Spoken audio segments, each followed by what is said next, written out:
Hello, I'm Michael Mayer from VocalWisdom.com, and in this video I'm going to talk about jaw tension.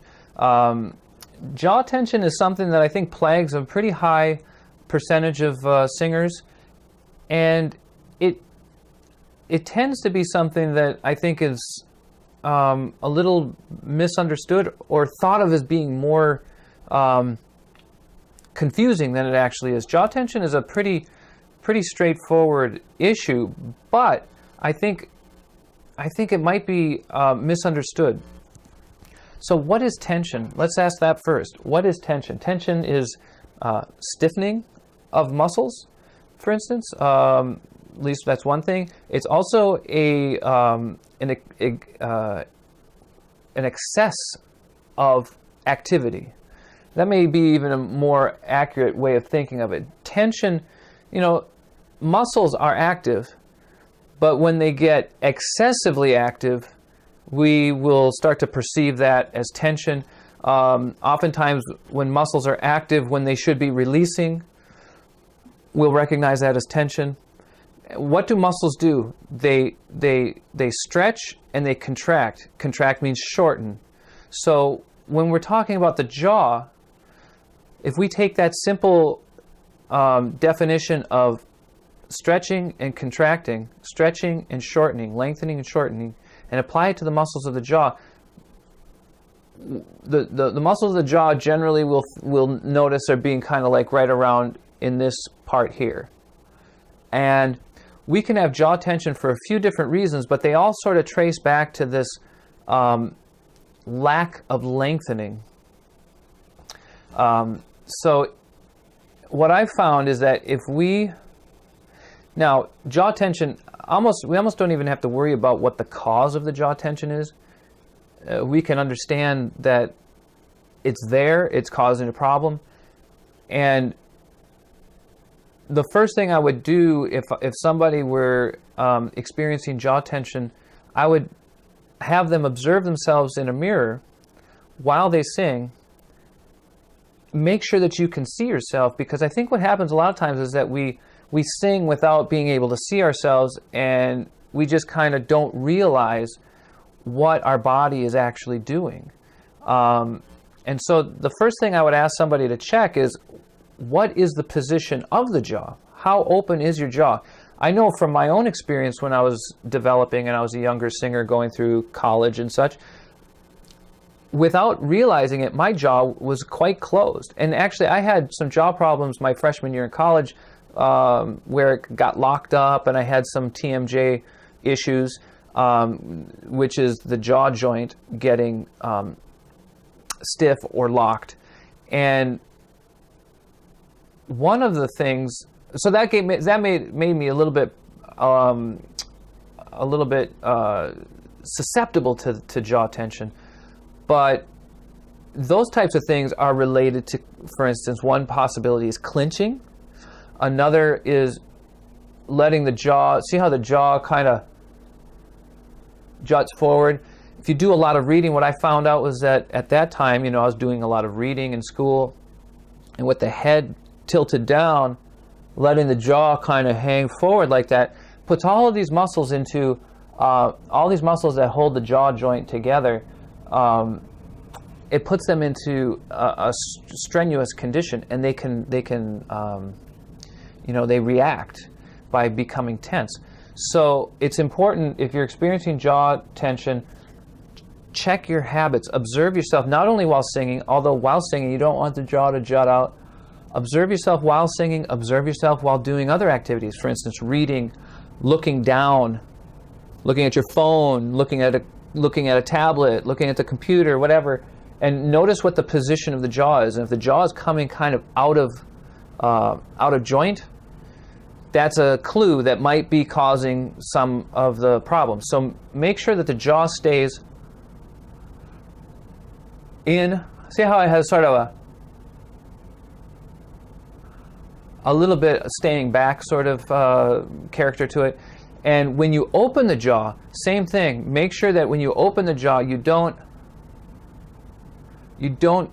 push the jaw forward, that you have the feeling that the jaw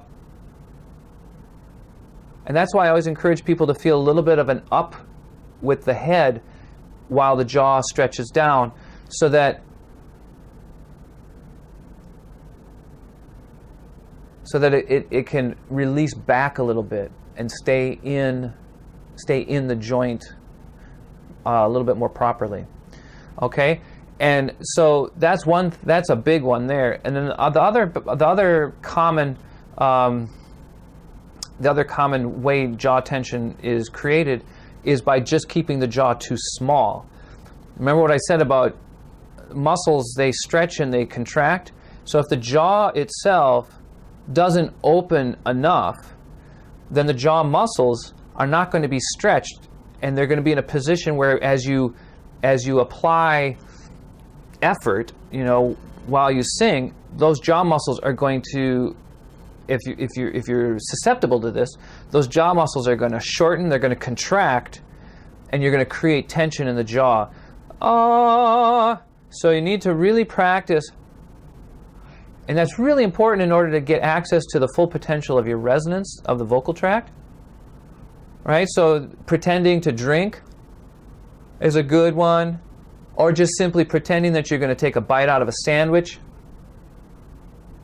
To get the jaw sufficiently stretched. If the jaw is sufficiently stretched, those muscles are going to be lengthened, and then they're not going to really be able to tense. Okay, that's why I say it's not so important why it's happening, because if you stretch the jaw, you'll have a really high percentage chance of eliminating it, just because those muscles can't tense if they're already stretched out. Just like we can't squeeze the throat if the jaw is stretched out, because that opens the pharynx. So if you are having trouble with that, practice stretching your jaw as maximally as possible. And you won't have to sing that way forever once your jaw gets figured out, once your muscles figure out that they don't need to be active. But in the short term, you may want to practice singing with your jaw much more stretched than you're accustomed to. And that will go a long way to eliminating jaw tension. Okay? So the basic principle is, when the muscle is stretched, it really can't tense. And so stretch these jaw muscles by stretching the jaw. A nice byproduct of that is that you really can't squeeze the throat unless the jaw is more closed. So then you kind of eliminate that drawback also. So jaw tension and a squeezed throat, we automatically get rid of them by stretching the jaw. And kind of a clue or a way of gauging this, I've found kind of a helpful way of gauging this is to, again, look in a mirror, and you see how the inside of the mouth is basically a shadow. So the dark form that the shadow of the inside of the mouth takes should be vertical, should be longer than it is wide, right? So the width is kind of that wide. See, I'm not long enough. But if I lengthen that, so the length should be a little bit more than the width all the time. So even when you sing like smaller vowels like oo and e, use the lips but keep the jaw stretched. E. Now see, e, that's where you're going to end up being, but you may have to go for a little while. And then notice how the jaw still has a direction of stretching to it, even though it's shorter. That's shortening. So you want to feel like even when the jaw is in a shorter position, it's still moving, it's still directing in a lengthening way. So squeezing, that's shortening. And that's a real big issue with the E vowel. All right, so especially on E and A, make sure that the jaw is still going in a lengthening direction, even though it's more closed. Okay, hope that gives you some things to think about and some ideas that will help to remedy jaw tension.